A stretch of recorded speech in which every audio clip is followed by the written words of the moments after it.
जय श्री कृष्णा मित्रों, आज हम बहुत ही विशेष बात पर चर्चा करेंगे। रीति रिवाज, परंपराएं और गलत धारणाएं। कई जगहों पर आप देखते हैं गलत है, बहुत ही गलत है, परंतु लोग बोलते हैं ये हमारी परंपरा है, हमारी पीढ़ी की परंपरा है, इसे हमको करना ही पड़ेगा वरना हमारे पूर्वज नाराज हो जाएंगे। तो वो लोग गलत ही करते हैं, परंतु वही रीति रिवाज उस मनुष्य को नरक तक पहुंचाती हैं।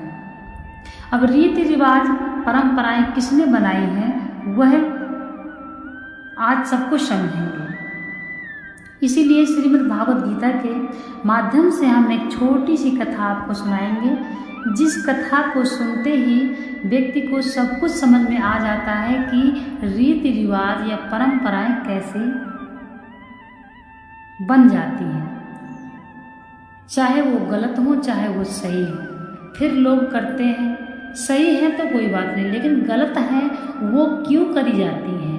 क्योंकि लोग समझते हैं कि ये हमारी परंपरा है। इसलिए इस छोटी सी कथा के अनुसार हम आज आपको समझाने वाले हैं। एक राज्य में एक राजा राज्य करता था। पहले कई राजा हुए,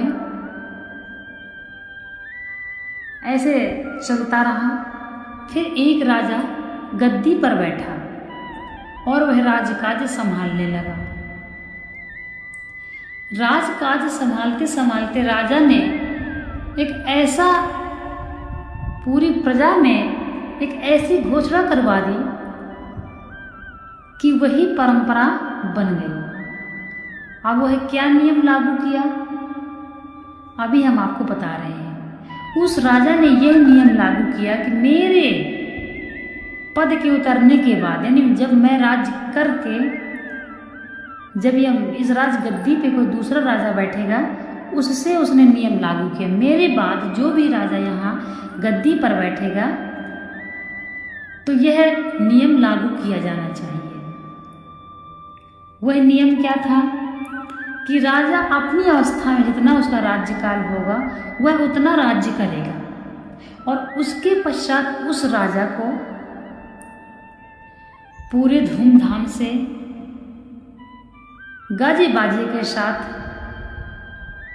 नदी के उस पार छोड़ दिया जाएगा और राजा को राज्य से कोई सहायता नहीं करेगा। उस राजा ने यह नियम लागू कर दिया। उस राजा के बाद जो राजा गद्दी पे बैठा, तब तक वो नियम लागू हो गया था पहले वाले राजा के द्वारा। तो जब वह राजा बूढ़ा हो गया, उसका राज्यकाल समाप्त हो गया, तब वो सब प्रजा उस राजा को बड़े धूमधाम से गाते बजाते हुए नदी तक ले गए, नाव में बैठा के नदी के उस पार छोड़ दिया। ऐसे चलता रहा चलता रहा चलता रहा, कई पीढ़ियां निकल गई, ये चलता रहा, ऐसे ही चलता रहा। जितने भी राजा राज्य करने आते हैं सब राज्य करते, परंतु बड़े दुखी मन से करते। और वो सब राजा जब उनको छोड़ा जाता था नदी के उस पार, तो वो राजा बहुत रोते थे, बहुत रोते थे। परंतु क्या करे, तो रिवाज बन गई। यदि एक मूर्ख व्यक्ति बैठ गया और उसने कुछ नियम लागू कर दिया तो वो रिवाज बन गई, भोली भाली प्रजा मान गई। ऐसे चलता रहा, कई पीढ़ियां बीत गई। राजा बड़े दुखी होते थे, उनको छोड़ दिया जाता। राजाओं की बड़ी दुर्गति होती थी, क्योंकि नदी के उस पार तो जंगल था, कुछ व्यवस्थाएं नहीं थी, बड़े बड़े जानवर थे, सिंह आदि। इसलिए ऐसे चलता रहा। बहुत समय के बाद एक बहुत ही होशियार राजा गद्दी पर बैठा, बहुत ही समझदार राजा था। उसको नियम पता था कि आगे चल के ये होता है, लेकिन फिर भी जब वो राजा बैठा तो मुस्कुराता हुआ बैठा। सब प्रजा, सब लोग कहने लगे, राजा मुस्कुराइए मत, ये सब थोड़े दिन का है, इसके बाद आपको जंगल में छोड़ दिया जाएगा, यहाँ की यही रिवाज है। राजा बोला, कोई बात नहीं, जब तक मेरा समय है तब तक मैं खुश रहूँगा, जब मेरा समय आ जाएगा आप मुझे छोड़ दीजिए, मैं चला जाऊँगा। प्रजा सोची बहुत अच्छे राजा हैं, बहुत ही भोले भाले राजा हैं। अब राजा अपने राज्यकाल में राज्य का अच्छे से संभाला, बहुत ही अच्छे से संभाला। अब वह राजा भी बूढ़ा हो गया। जब राजा को राज्य गद्दी से हटाने का समय आया, तब भी राजा दुखी नहीं हुआ। पूरी प्रजा पर धूमधाम से व्यवस्था करके, बाजा, हाथी, नृत्य इत्यादि की व्यवस्था करके राजा को नदी तक ले गए, तब भी राजा नहीं रोया। सबको हैरान था कि इसके पहले जितने भी राजा राज्य करते थे वो रोते थे, छोड़ने जाने में बहुत रोते थे, बहुत रोदन करते थे, परंतु ये राजा क्यों नहीं रो रहे। कई प्रजा बोली राजा से, राजा जी मुस्कुराइए मत, हंसिए मत, क्योंकि नदी के उस पार बड़े बड़े जीव जंतु हैं और वहाँ पर आपको बड़ी दिक्कत होगी। यहाँ तक कि कुछ खाने पीने की भी व्यवस्था वहाँ पर नहीं है, वह जंगल है। राजा बोला कोई बात नहीं है। अब राजा को जब नाव में बैठाया गया, तब भी राजा हंसता रहा। जब नाव के उस पार राजा को उतारा गया नाव से, राजा हंसते हुए सबको प्रणाम करके चला। तब एक बुजुर्ग बोले, हे राजा, ऐसी कोई तो बात होगी क्यों आप हंस रहे हैं, रो नहीं रहे।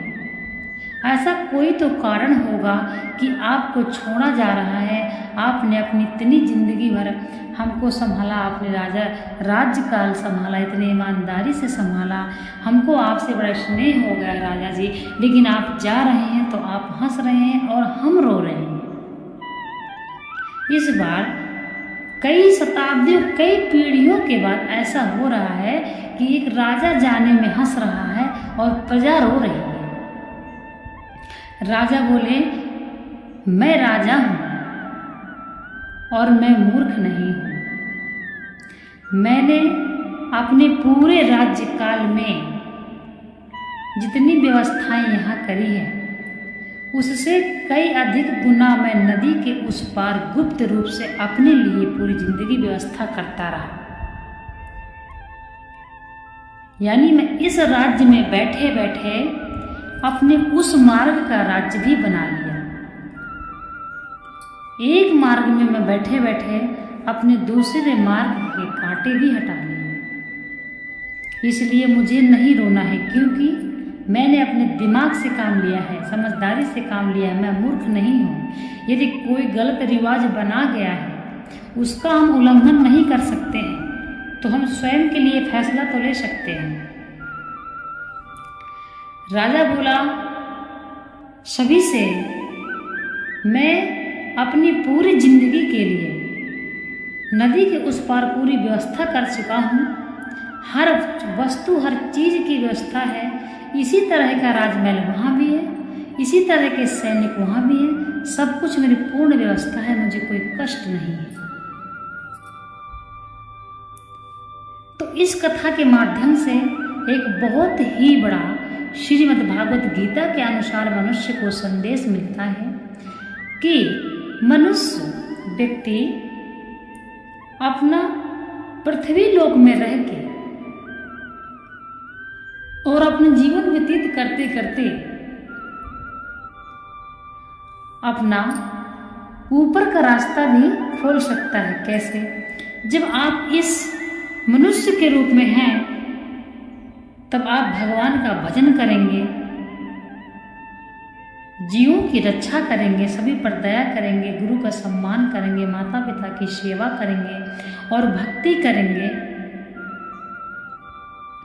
तो आप ये समझिए कि आपने यहाँ बैठे बैठे अपना ऊपर की व्यवस्था बड़े अच्छे से कर ली। इसीलिए इस राजा की कथा से सभी को यह ज्ञान होना चाहिए कि हम इसी अपनी योनि में, इसी मनुष्य रूप में हमको ऐसे जीवन व्यतीत करना है कि यहाँ बैठे बैठे हमारा वह मार्ग भी पूरा व्यवस्थित हो। जब हमारे प्राण निकले और जब हमारी आत्मा पहुँचे तो हमको पूरी व्यवस्था मिले, हमको कोई कष्ट ना हो। इसीलिए भगवान की भक्ति करना चाहिए, भगवान का स्मरण करना चाहिए, दया करना चाहिए, किसी को कष्ट नहीं पहुंचाना चाहिए, क्योंकि हमको यहाँ से बैठे बैठे अपने उस मार्ग को भी सफल बनाना है। जब हमारे प्राण निकले और जब हम जाएं तो हमारी पूरी व्यवस्था सफल हो वहाँ पर। इसलिए ऐसा कार्य करिए कि हमारे कर्म ना बिगड़े और मनुष्य योनि में रहकर अपना व्यक्ति पूरी व्यवस्था कर सकता है। भगवान ने मनुष्य को बुद्धि दिया है, इसलिए आप इस मनुष्य के योनि में रह करके, आप पृथ्वी लोक में रह करके ही आप अपने ऊपर की व्यवस्था अच्छे से व्यवस्थित कर सकते हैं। इस कथा के माध्यम से यही समझाया गया है। राधे राधे।